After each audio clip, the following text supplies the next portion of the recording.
Good evening, everyone. I'm Tapasya Iyer, the executive editor of Ruyet Monthly, and we are here in the second session of Study Abroad series. Thank you for joining in. Today, we have with us Ojas Chaudhari. He is an alumni of Ruya College and also a former executive editor of Ruyet Monthly itself. And he is currently working in France. He has had experience of working in Spain as well. So it will be a great experience listening to him today. Um, hi Ojas, how are you first of all? Hello, very good, and thank you very much for having me here. It's an honor. Amazing. So to begin with, can you throw some light on what exactly are you doing abroad and what is your work profile? Right. So we are going to start with this very short slide show or PowerPoint presentation that I created to simplify things about what exactly I've been doing in Europe. So just to give you some background, I did my, as I said, I did my bachelor's in Ruya. I did my BA in French literature about 3 years ago, and then I moved to Europe. So so far I have worked on 3 programs in Europe, 2 in France and 1 in Spain. So I'm going to walk all of you through these programs one by one. With some basic information about how to apply for them, if you're interested, and some pictures from my own experience. I would also like to state in advance that all these programs are language-based programs, so they are mainly focusing on foreign languages. So if you have a knack for languages, or if you like learning foreign languages and exploring foreign cultures, then you would probably love to listen to this. All right, I think we can start with the slides. So I will start with the slideshow now. So here we go. My very first program in France was that of it's something called the Foreign Language Assistant Program, which is hosted by the French government, the French Ministry of Education. I participated in this program in the year 2018, 2019. And I was an English language assistant in middle school and high school in northern France, in a city called Boulogne-sur-Mer. Now, I have listed down some basic details of the program. I'll quickly go through them. So the program lasted 7 months. It's a program that's conducted every year by the French government, and they recruit native language speakers from all over the world, mainly for English, Spanish, Italian, German, and even Mandarin. They also recruit Indians. So every year they recruit around 120, 150 Indians, something like that. And it's a 7-month program from October to April, and can be extended by a month, depending on what region you're in and what school you are in. The salary is 785 euros, which is about 70,000 rupees per month. But it's basically 12 hours of classes per week. So you just teach English classes for 12 hours a week. And you usually work for 3 or 4 days a week. So it's really good if you want to have some free time to explore France and Europe as well. Now, as for eligibility, the maximum age limit is 35 years, and you need a degree certificate in any field. You don't have to be you don't need to have a degree in languages or something like that, or you can be a current final year student, again in any field. However, you need to have B1 level French certificate, a DELF certificate as we call it, or a BA in French from an Indian university. And you also need to prove your proficiency in English. So you need to have a band score of 7.5 out of 9 in IELTS. So that is also compulsory. And the good thing is that you don't need any prior teaching experience. So anyone can apply as long as you have a degree, a DELF certificate, minimum B1, and an IELTS certificate. For more information, you can refer to the links that I have included in the slides. And I've been told that the organizers will share the links with you later on via email or on the WhatsApp group that you have. So you can use those links for more information. I have now gathered some pictures of my experience. So this is the town where I was, and this is the view that I was blessed with right from my own window, the window of the house that I was in. This is the main cathedral of the city of Boulogne-sur-Mer. And since it's a hilly city, you get beautiful views from some of these vantage points. So thankfully, the house where I was on a sort of a vantage point, so I got this beautiful view of the city. Some more pictures of the city and the cathedral. And on the right, you can see one of my classes. So these were the students I taught. Usually, as a language assistant, you have the choice to choose to teach either in primary school, a pre-primary school, a primary school, or a secondary school. I had decided to teach in secondary schools, and that's why my students' age group was somewhere like 12 to 16, more or less. So this was one of my older batches, so like 15 years, 16 years. And they were nice. I had a very good experience teaching them. I also got to visit some local sites, some monuments with my colleagues, as you can see to the left, and with some of my students on school excursions. These are some pictures from the day-to-day life. Those were the dogs that I got to live with when I was living in France, in northern France. Actually, the house that I was in was a shared accommodation. So there were 5 housemates, including me, and the landlord. So the landlord also lived there, and they were his dogs. He had 3 dogs, and they were adorable. And he would often invite us for meals or to share local dishes with us. So that's why it was the picture on the right is from one of those beautiful meals that we had. He had arranged some dessert for us. So there we go. And you also get to participate in a lot of cultural activities when you are doing programs like the one that I did. So these are some pictures from one of these cultural events that I attended. This was the Carnival of Dunkirk, a city in northern France. You might have heard about it in context of the World War. So Dunkirk hosts a carnival every year where people dress up weirdly and they march through the town with flags and umbrellas and a lot of colorful things. The tradition is for men to dress up as women. That's why you can see to the left. I attended the carnival with some of my housemates, and some of them are dressed up as women. So that's that. And I was just wearing an old cushion cover that my landlord had given me because it was a last-minute decision to go to the carnival.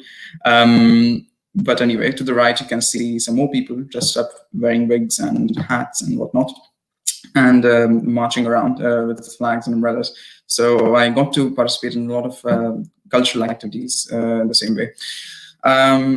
Moving on, this was my second program in Spain. So when I was in France in 2018, 2019, I realized that I could do something similar in Spain because they also have a similar language assistant program hosted by the Spanish government every year. And luckily for me, 2019, 2020 was the first time that they had decided to invite applications from India as well, because this program was earlier open to only a few English-speaking or Anglophone countries like the States, UK, Canada, Australia, I think, but not to India. And they decided to open it up to Indian candidates as well, and I got to apply. So I went to Spain in October 2019, and the program lasted 8 months, from October to May. Now here the salary is about 700 euros, which is around 60,000 rupees per month. I know it's slightly less compared to French salary, but life in Spain is usually cheaper as well compared to France, unless you're in a very big city like Madrid or Barcelona. So it was very easy to get by. with the salary as well. Again, you have to teach 12 hours of classes per week, and you teach for like 3 or 4 days a week. But the only difference here is that the classes could be either in English or in other subjects taught in English, because there are most of the schools that participate in this program in Spain are bilingual schools. So they offer some subjects in English and some subjects in Spanish. For example, you might have students who choose to do history in English, so they're taught history in English and so on. So you're supposed to help teachers who teach these subjects as well in English, and you're supposed to help the usual English language teachers. What else? The eligibility. Well, now here the eligibility standard is lower for the Spanish program than for the French program, because as you can see, you just need a degree in any field, or you need to be a current final student, as I said earlier. You don't need any knowledge of Spanish, so legally you don't need to have a Spanish certificate in order to apply for this program.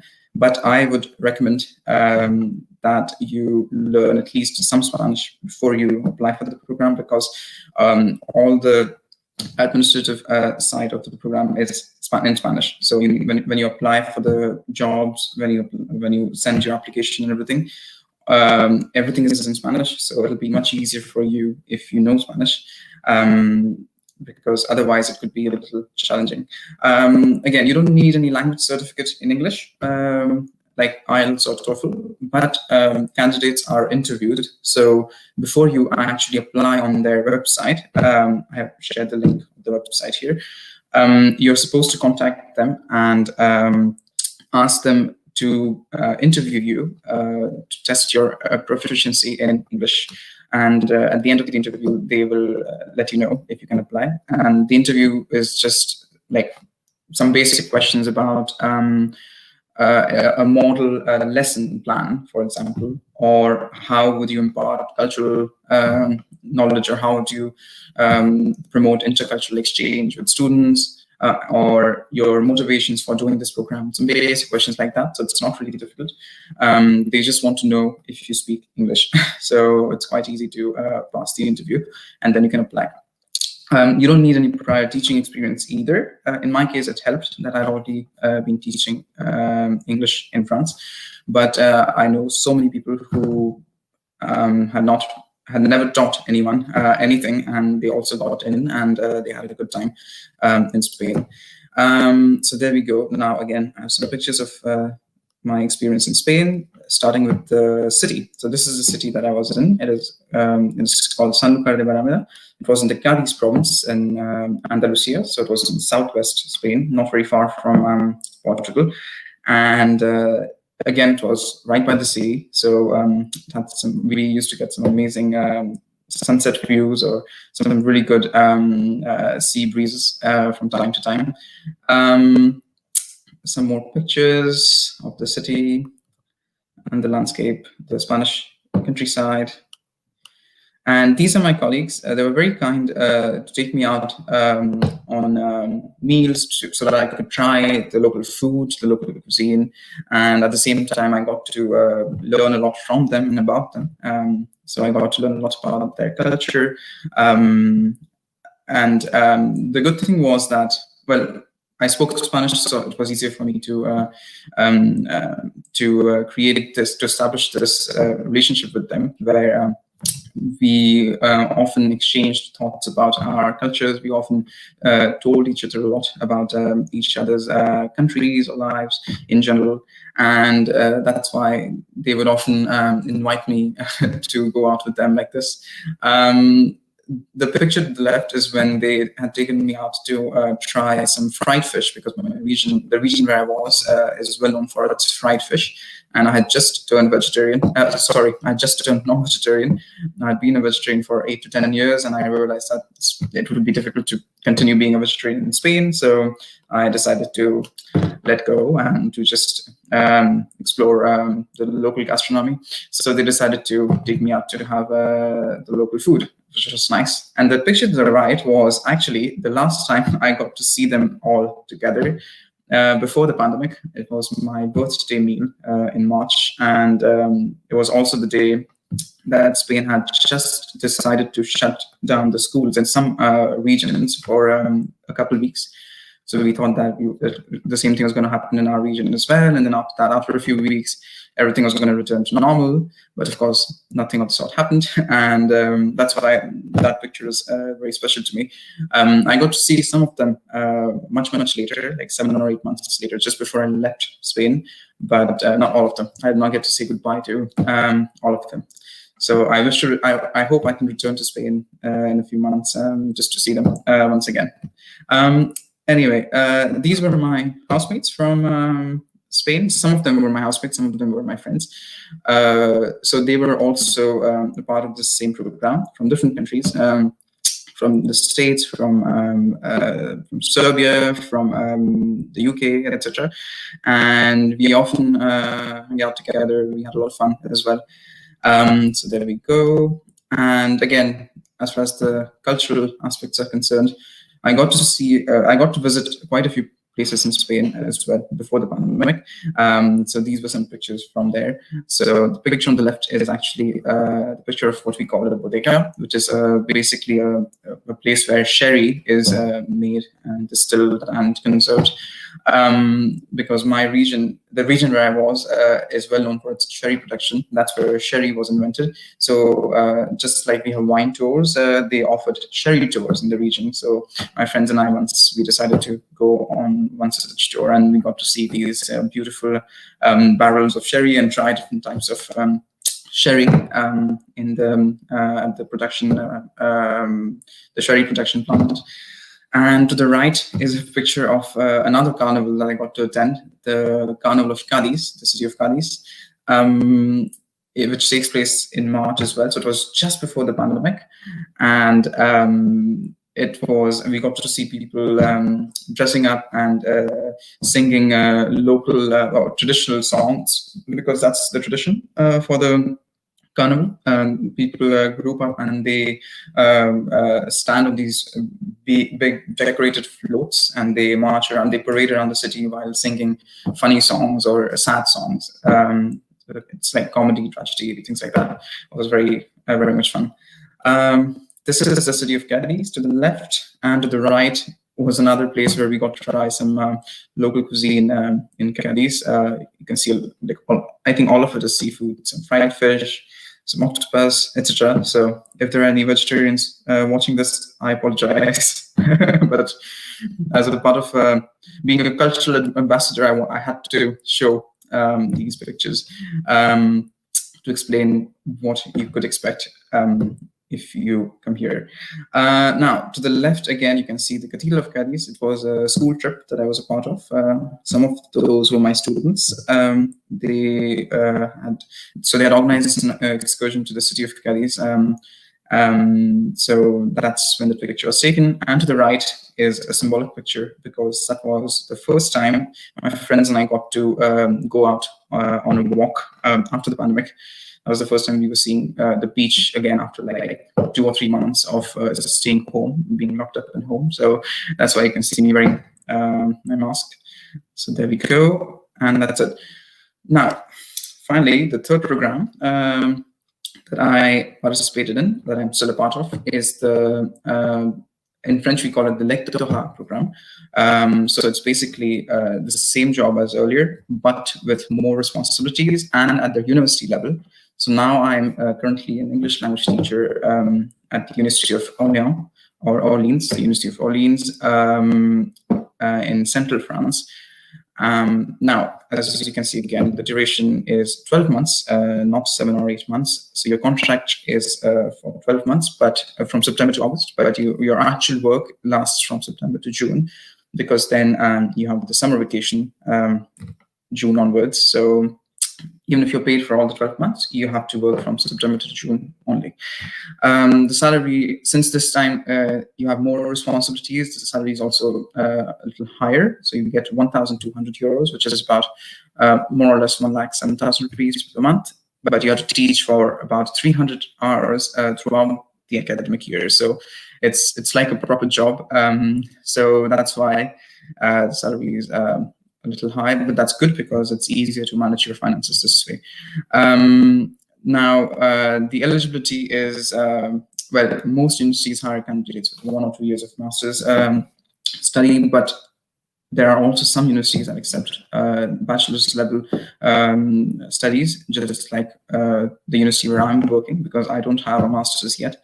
That's why I was able to get this job at this university, because they did not mind candidates with bachelor's only.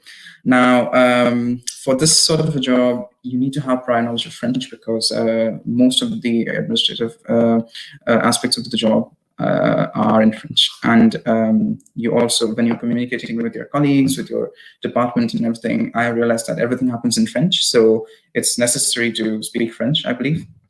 And prior teaching experience is also very useful and often sought after, because that's how I was able to apply for this job, since I had already taught in French and Spanish schools earlier. It was seen as something positive, and that's why I was hired, I believe. Now, sometimes universities may interview candidates. It did not happen in my case, because it depends from university to university. But so there we go. But there are universities that interview candidates as well. And it's usually in case of universities that are looking for a specific background, like in some specific fields like law or sciences or IT, because they are hoping to hire candidates who could teach like science-related vocabulary or IT-related vocabulary in English to their students. And you usually teach first year, second year, third year bachelor's level students, very rarely master's level students. So that's why some universities look for a more specific profile. No English level certificate is required, but having one is an asset. So I already had my IELTS certificate, which I used in my application, and it worked, I think. And there's a website that I came across that lists these job positions, because this is not a centralized program. It's not like the previous two programs. So you need to apply to each university separately. Moving on very quickly, these are some of the pictures of the city I'm in right now, Orleans. So that's the cathedral, the main street. Then you have the Loire River crossing the city. It passes through the city. The cathedral again, they light it up with beautiful lights sometimes, usually in the summer and during Christmas. So there we go.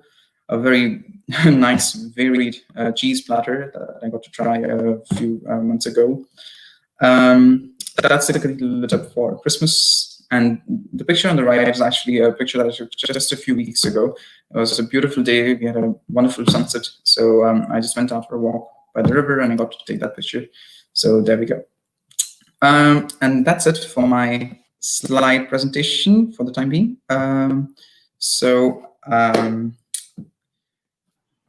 There we go. Thank you so much, Ojas. It was really detailed information, and let's get into the technical details a little late. Let's start with the basic questions, like how and when did you start looking for these jobs? Right. So you can see that all the three jobs that I have done are teaching related jobs. So you might think that, oh, maybe I looked up these jobs because I wanted to get into teaching. That's not the case, actually. I want to be a translator and interpreter. And when I was doing my BA in French, during my final year, I found out about the first job, the English language assistant program in France. And I thought that that would be a very good opportunity to experience French culture before I went there for my master's, because my original plan was to come to France for my master's in translation and interpretation. And that's why I decided to take up to apply for this job. It was actually the French department of RUYA that told us about this opportunity, and we were very glad to apply. Some of my classmates also did the same and were selected. And that's how I came across the first job, and then one thing led to the other, and that's why I'm still here. But I intend to apply for my master's in translation and interpretation for the coming year. But I'm I can tell you with confidence that the last 2 years and even this year, these years have helped me a lot to understand French culture, Spanish culture in much more detail, and of course to improve my level in both French and Spanish, since those are going to be my targeted languages along with English. So if there's anyone who wants to work in the field of languages, these jobs are very, very rewarding. And it's not just for them, it's also for others who just want to explore these beautiful countries, these beautiful cultures for a limited amount of time, because you can still learn a lot from these jobs and these experiences. Okay, talking about the culture and social life, like how did you network in the beginning? How did you shape your own social life there? Right. So since I already spoke and since I'd already learned the languages that I would require during my experience in France and Spain, it was admittedly easier to navigate through the social and cultural conundrums. So that's why that helped me a lot to build up enough confidence to approach the locals and to get in touch with them, to establish long-lasting friendships with them.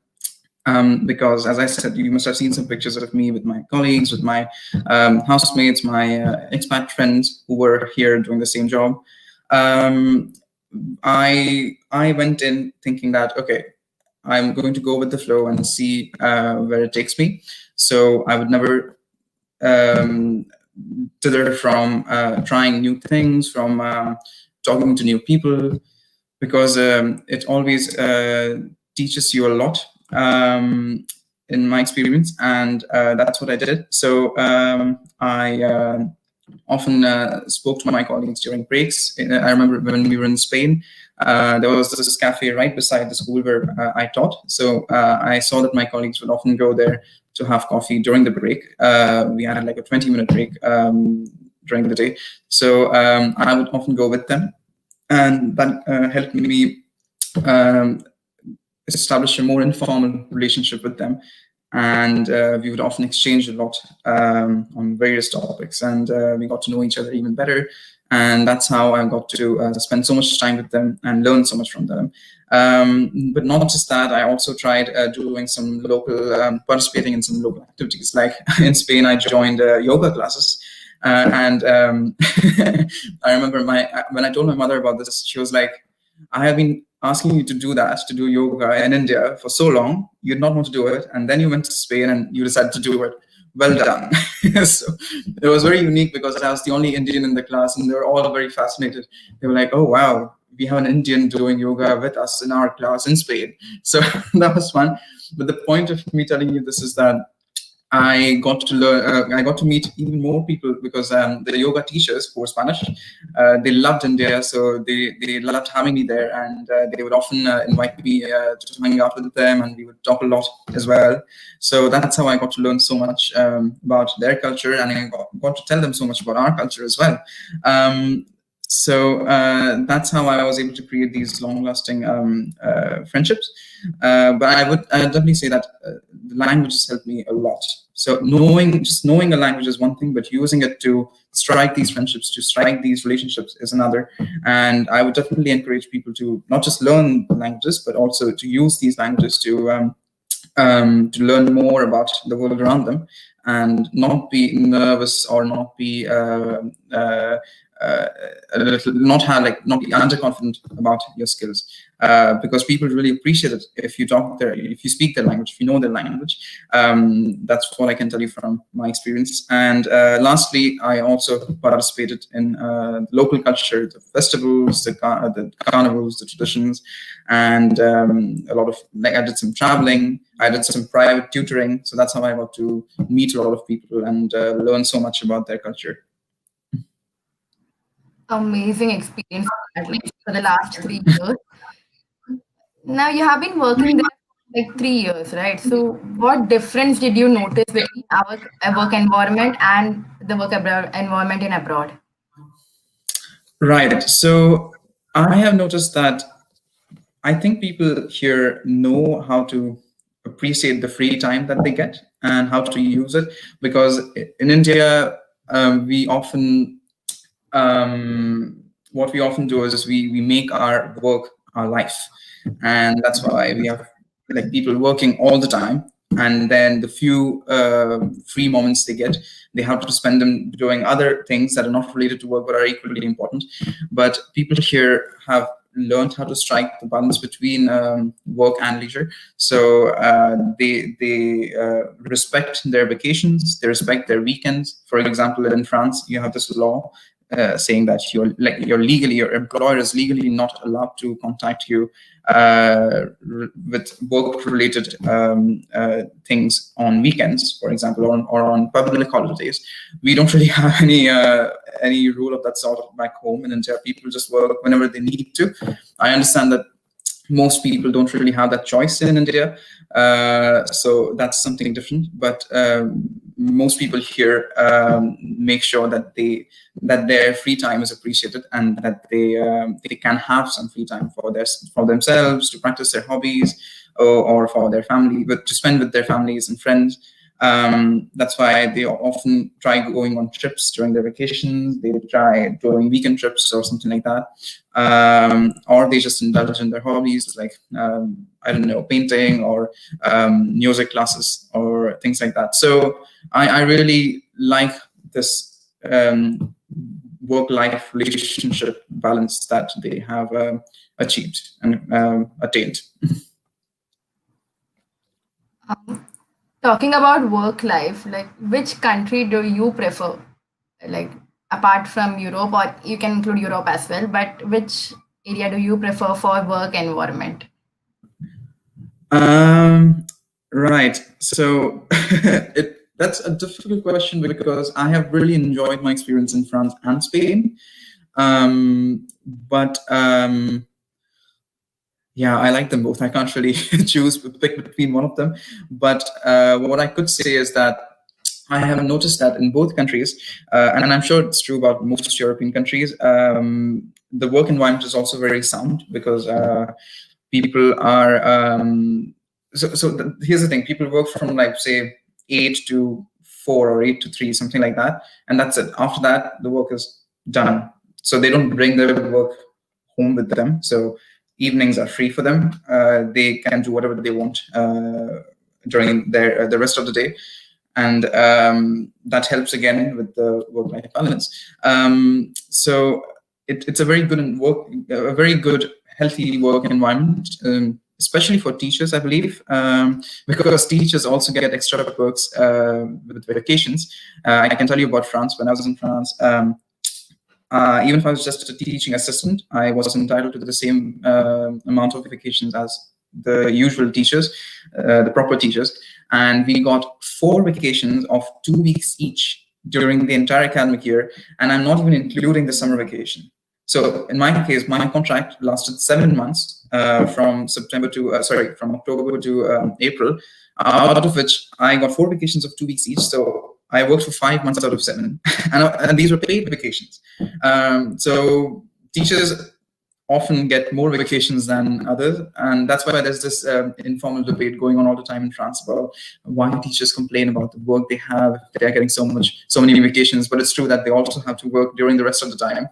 But yeah, I'm just saying that people people can enjoy a very good work environment here in France as well as Spain. Like you have got some extensive vacations, right?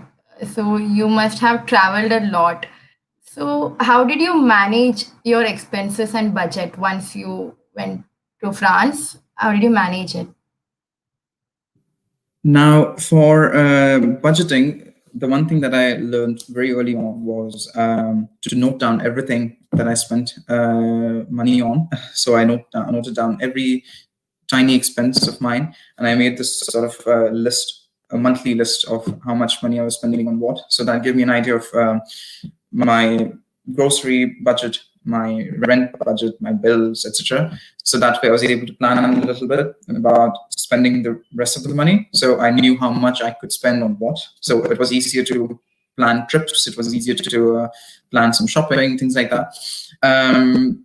But that's about like trying to budget. But the good thing was that I was also in some of the most cost-effective towns in France and Spain. Well, France not so much. It was like a standard town with regards to expenses.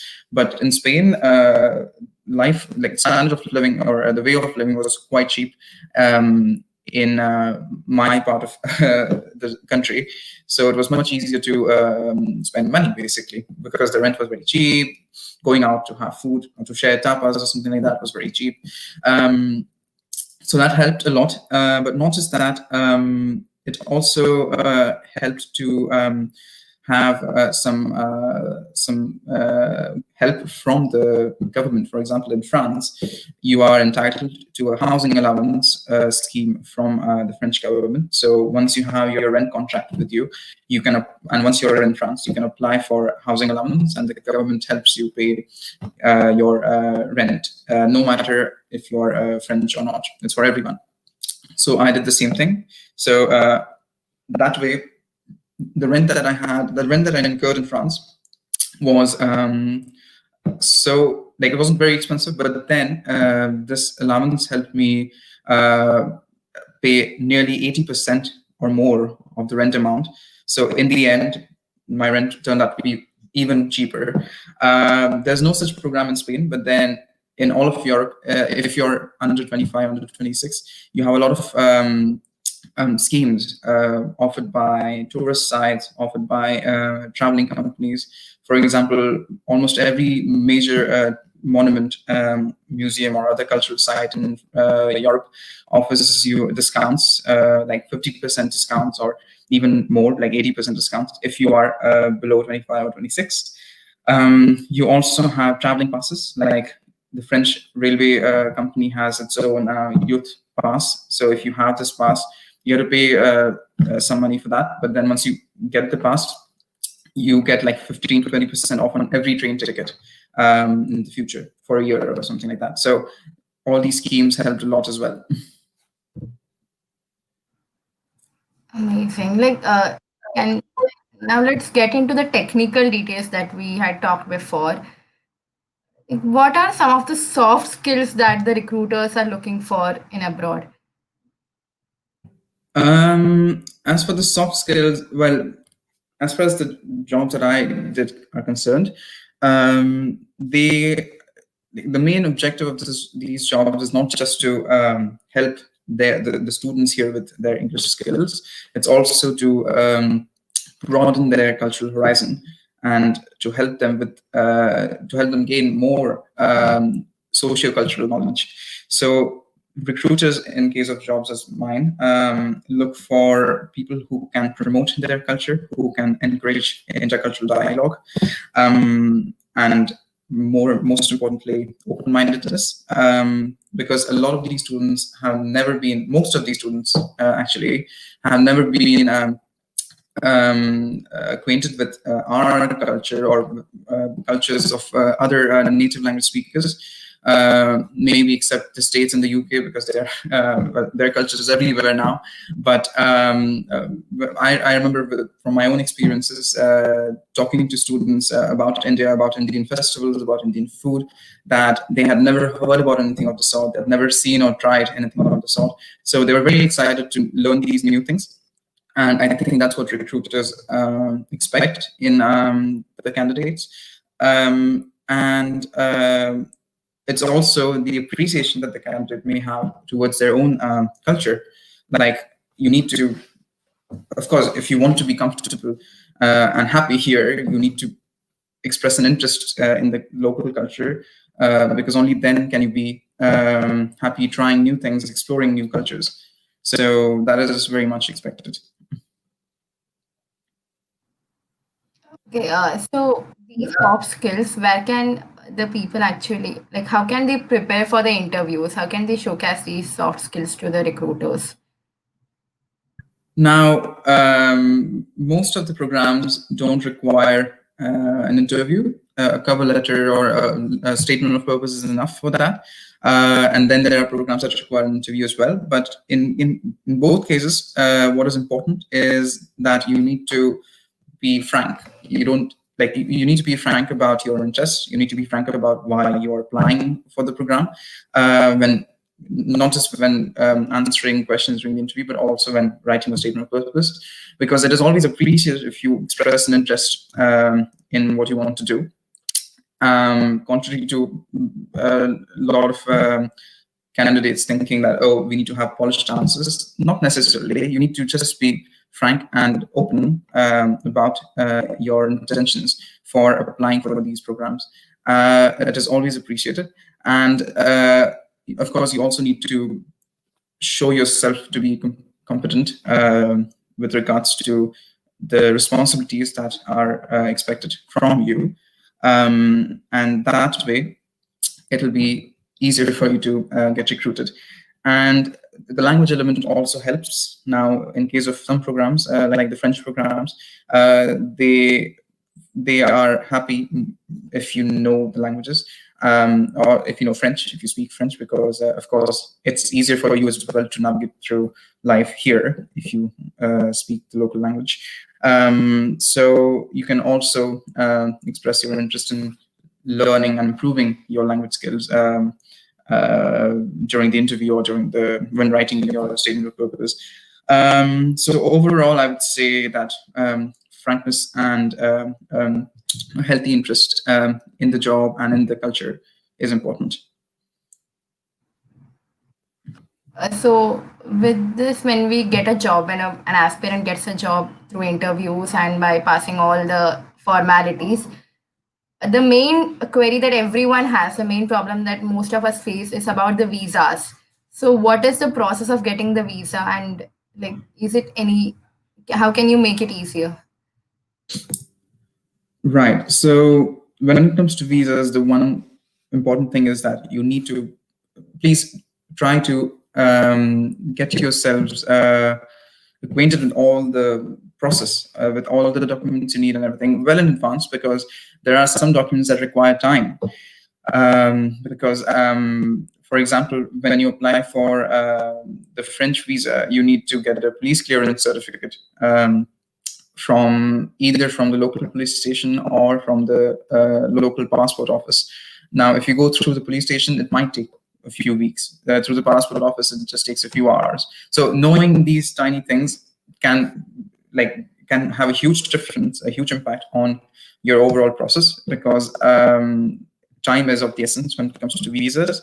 So just make sure you know what you need well beforehand, so that you can be prepared with all your documents in time to apply for the visa. And usually it's good to apply for the visa at least a month and a half in advance, because usually visas for these programs take about more or less like 3 weeks to 4 weeks. So it's better to apply for visas at most a month and a half in advance. Now, you also need to know what sort of visas you might require, because, for example, both the French programs that I participated in required me to apply for a temporary work visa, whereas the Spanish program that I participated in required a student visa. So the visa types are also different. You are given ample information about these things, but again, these programs are government programs, so they cannot always expect you cannot always expect them to tell you about everything from their end. You need to find out more about it yourself as well. So you can get in touch with other people who are in the same boat as you. You can get in touch with people who already did these programs, who will definitely be happy to help. And that's it. So just make sure that you have all your documents ready. Make sure you know everything in advance about what sort of documents you need. Make sure you have all your documents ready in time, and make sure you apply for the visas in time and even before time. And that way you're ready to go. Okay. Like you being a language enthusiast and you having a job of a language enthusiast there. So what are the levels of language education that one needs from India to get a job there? And how can they prepare in a better way? How can they plan it in a better way? Right. So, as I said again, for some of the programs that are available for foreigners in Europe, languages are very important. A very important element of these programs. So it's always good to know these languages. And I'm sure a lot of people nowadays have expressed an interest in learning at least the basics of one or the other foreign language apart from English. So I know many people who are interested in French or German or Spanish. So even if you know the a basic level of any of these languages, it is still considered to be very useful. It can still be seen as something that you're interested in, and that helps again to get at these jobs. But then there are some more specialized jobs, like the one that I'm doing right now, where you need a higher level of the language. So I would say that you should apply for these jobs depending on the language requirements, thinking, well, you need to see how much you need to know of the language in order to apply and do the job properly. But a lot of the jobs available can be for those who are absolute beginners as well, just like the Spanish program. But again, these are mostly language-specific jobs, so it can be different from field to field. In some fields, you might require slightly higher expertise of languages. So there we go. Okay. Coming to the second last question now, for the last 1 year, we all have been under lockdown. You two mentioned it in the before about how you miss your friends and how you did not get a chance to meet them. So how was your overall lockdown experience, work from home experience in abroad? Well, so I was looking forward to my year in Spain because I was going to, of course, explore the country. But more than that, I was looking forward to the local traditions, like the Easter parades that they have in April, or they have some festivals, local festivals in the south of Spain in May. And I had to obviously give up on all those plans because of the pandemic. So obviously, it was a huge cultural loss to me. I was just holed up in my apartment for at least 2 or 3 months without doing anything. We were not even working, so we were being paid, but we were not working because they did not know what to do with us. Everyone was in an emergency-like situation. So it was quite difficult to cope with it. And of course, being away from home, being away from family did not make it easy either. And the thing that nagged me a lot during those days was the uncertainty of everything. Because my original plan was to do the Spanish program and then to apply for Masters in Translation and Interpretation for the current year. But obviously the plans were dashed because of the pandemic, and I did not know what to do. I was at a loss for a while. I was not sure where I was going or when I was going to return home, if at all. I was supposed to return home in in May last year, so in May 2020, but there were no flights, and it was very difficult to try to make plans because things were changing constantly, and it was impossible to digest all of it. Finally, I found this job. I thought that, okay, I will postpone my master's by a year and I'll do something else. I'll try to make this year productive somehow. And I was very lucky when I landed this job, but then they wanted me to stay in Europe if possible, because I had planned on returning home to see my family and to apply for the visa from India, of course, for the current job.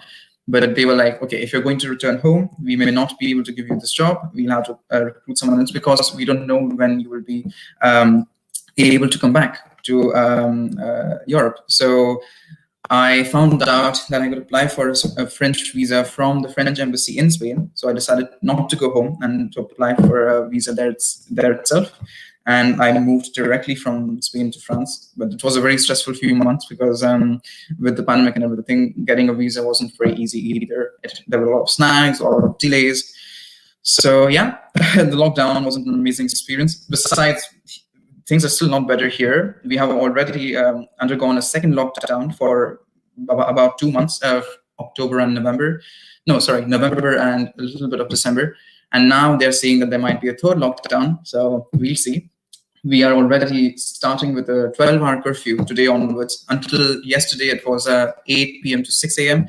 Today onwards, it is going to be 6 p.m. to 6 a.m. So we're still living under lockdown-like conditions.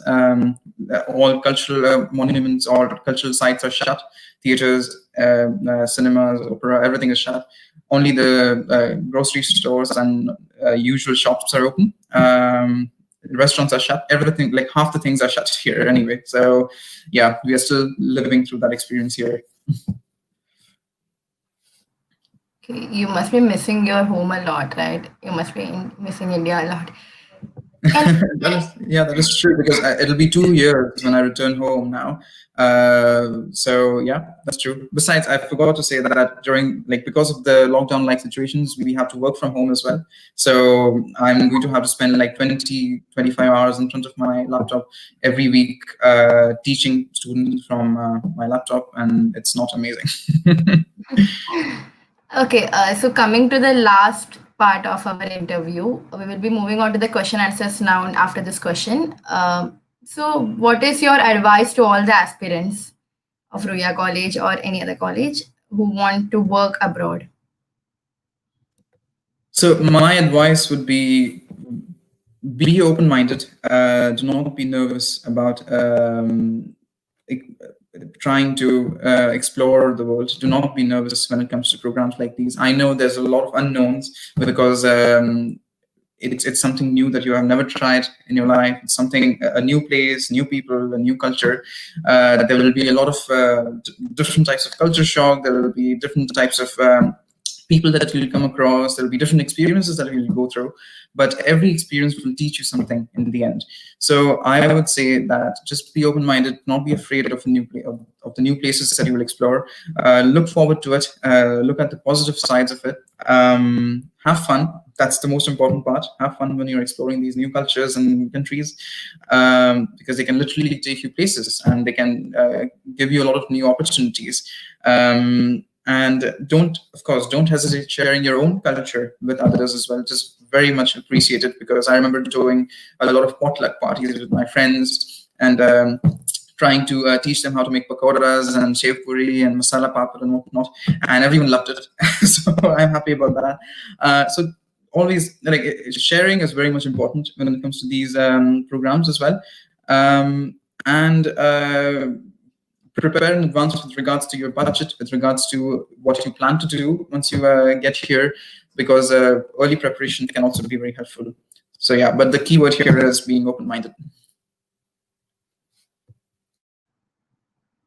Thank you so much, Ojas. So let's quickly move on to question answers.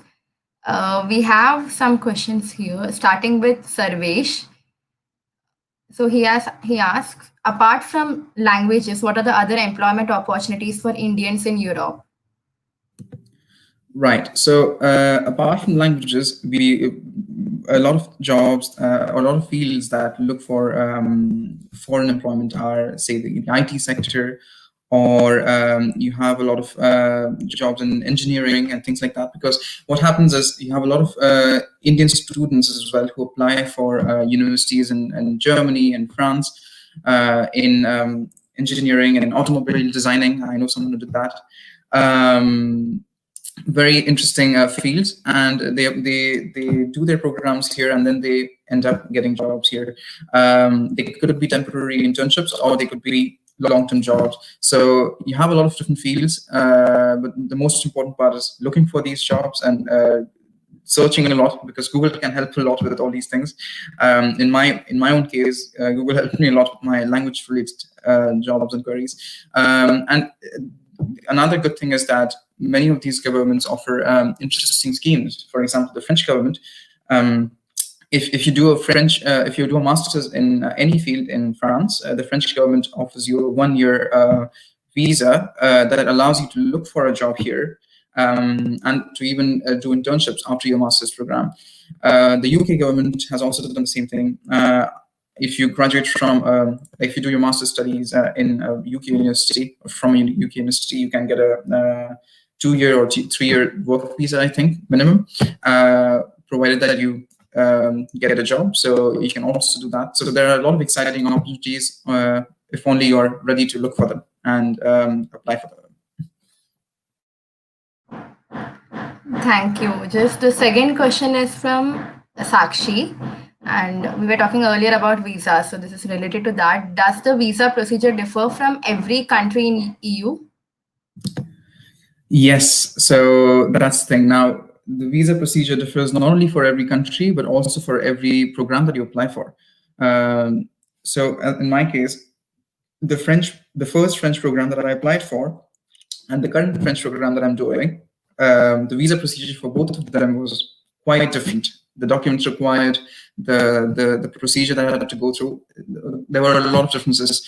And that's why, as I said earlier, you need to be well informed in advance about what sort of visa you need for your program, depending on what country you're going to, and depending on what they expect from you. So just make sure that you find out well in advance about the visa procedures, because as I said, there are some documents that might need time. You need to notarize some things, you need to get some things apostilled. That's another process that I discovered just a few months before applying for one of my visas. So just make sure you know in advance what is expected from you with regards to documents and everything. But yes, in short, yes, the visa procedure is different for every single country in the EU and for every program that you apply for. Next question is from Isha. She asked, what about the living arrangements abroad? Could you please elaborate on that? Now, that's a very interesting question, because you have different sorts of living arrangements, but usually people who apply for jobs like these, or basically expats of more or less our age group, often prefer shared accommodation, because it's much cheaper, and you also get to meet a lot of interesting people, a lot of new people. So that's what I did both the times, all three times, both the times in France and in Spain. I went for shared accommodation, and I was able to meet some really amazing people and spend time with them. So when it comes to looking for living arrangements, now again, there are people who prefer coming here to France, Spain, whatever country you are supposed to go to, staying in a temporary accommodation like an Airbnb or hostel for a few days, and hunting for apartments at the same time. I personally find that very stressful, so I prefer getting it done in advance. So I look up accommodation online. I look up websites, country-specific websites, where you have listings for shared accommodation, or if you want a private studio apartment, which is like one-room apartment kind of thing, for yourself, because some people prefer that as well. So I usually look up these things in advance, and I get everything sorted out, because you need to have your like some accommodation, some sort of an accommodation proof when applying for your visa as well. That's why I think it's easier if you have your year-long contract, or the contract for the entire duration. But in case you're apprehensive about getting into a deal without actually looking at the apartment with your own eyes and visiting the apartment, you can even apply, as I said, for a temporary accommodation like an Airbnb or something, and show that as proof to the visa authorities that you intend to go there and then look for an apartment. So it can be done both ways. But yeah, for living arrangements, it's usually shared accommodations or small private studios, like studio apartments, if you want to live by yourself. Those are the two most common options chosen by people like us who want to do these programs.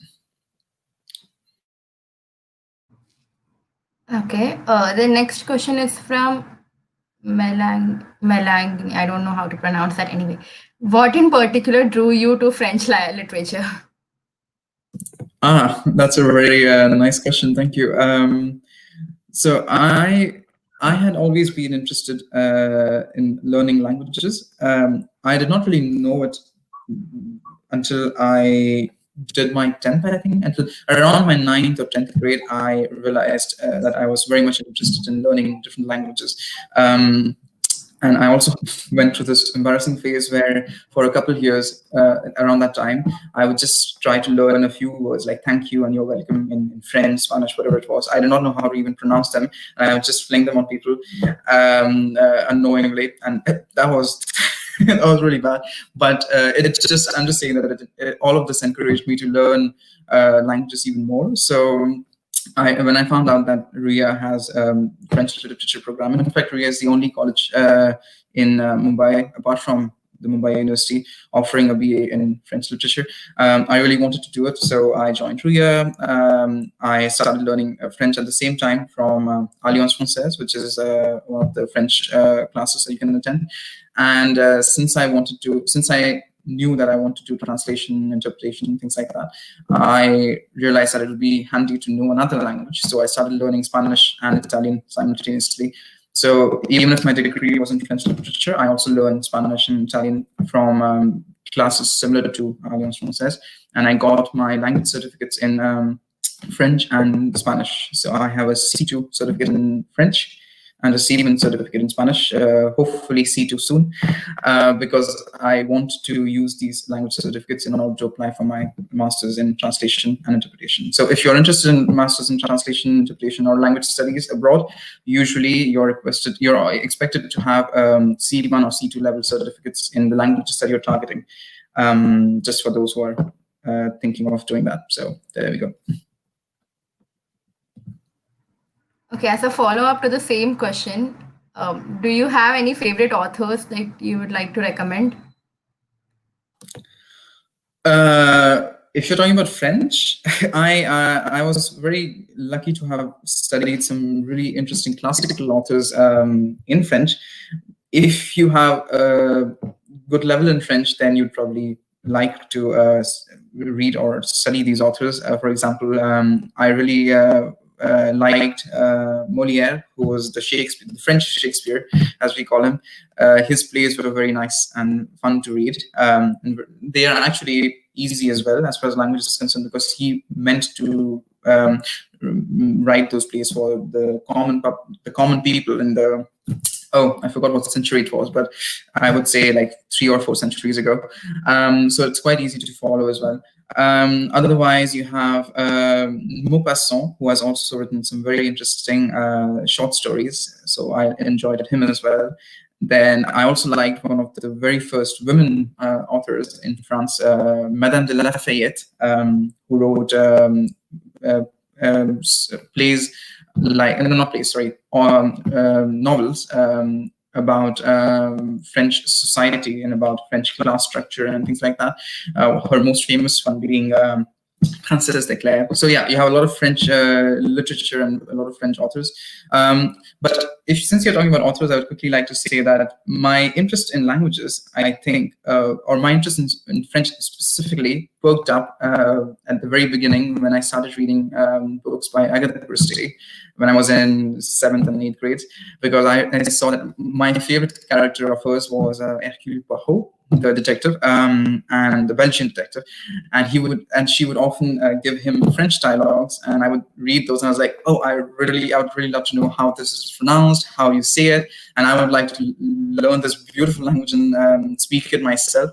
So that was my very first straw of inspiration that I got, that put me on this path of languages. So I'm very thankful to the Queen of Crime, as we call her, for inspiring me so much. So yeah, do look up Agatha Christie as well. You'll learn quite a bit of French even with her books. The final 2 questions. First one is from Isha. Did you face some major communication problems with colleagues in France? If yes, how did you deal with it?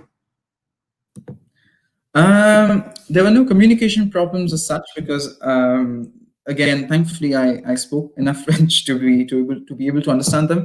But I will admit that in the beginning it was a little bit overwhelming, because I remember when I was traveling to France way back in 2018. It wasn't my first time going to France, but it was my first time moving there. So I was quite nervous as it is. I was traveling by myself, so that was also something to be nervous about. And I had a very bad cold and sore throat. So I was not in the best of states. So my very first night when I arrived at my shared accommodation, I was a little bit overwhelmed because everyone was speaking in French, the landlord who was French himself, and we had like 2 or 3 French housemates and one Moroccan, one Irish, different housemates from different countries, but they all spoke French, and I was very overwhelmed because it was my very first time. I was not very well either. So the first few days, like I spent the first few days in that shadow of nervousness, and I was not very confident. But eventually, I realized that I can do this, so it went well. And then after a couple of months, I was very much I was very much comfortable. So there were no communication problems with colleagues, and I have been very lucky with regards to that in France and in Spain actually, because I have heard about some accounts from some language assistants who did face some communication issues. Maybe they failed to understand what the colleagues were trying to say or what they expected them to do, and there were some issues there. But thankfully, I never experienced anything of the sort. Okay, the final question is from Pranadi. What if we are not certified in these languages, yet we know how to speak it? So will it still be valid for applying to jobs? Well, I can say that from my experience of these 3 programs, I can say that you will need to certify your French level for the first program that I attended and that I participated in, because they compulsorily ask you for a DELF B1 certificate. But for Spanish, you don't need to prove your language level. So if you speak Spanish and if you still don't have a certificate in it, it's all right. You can still apply for the job because you will be able to understand the application process, which is all in Spanish. But since you speak it already, it'll be easier for you to go through it. And for this current program as well, they don't ask you to prove your level of French, but your statement of purpose has to be in French. All your application is also in French. So again, if you speak the language, that should be enough. So again, it depends on jobs, whether they want you to certify your language level or not. But there are like both possibilities are there. So you can apply accordingly. Thank you so much, Ojas. This was truly an insightful and such an informative session. We all learned many things. Thank you so much for that. And thank you, viewers, for joining in today. We have another exciting session, the third session of Study Abroad series tomorrow with Amrita, who is currently studying in Oxford. So it will be really amazing. Do tune in tomorrow at 5 p.m. And yeah, so do follow us on Insta, Facebook, and other pages of Ruyet Monthly, and stay tuned for many more exciting events. Thank you so much. Thank you very much. Bye and good luck.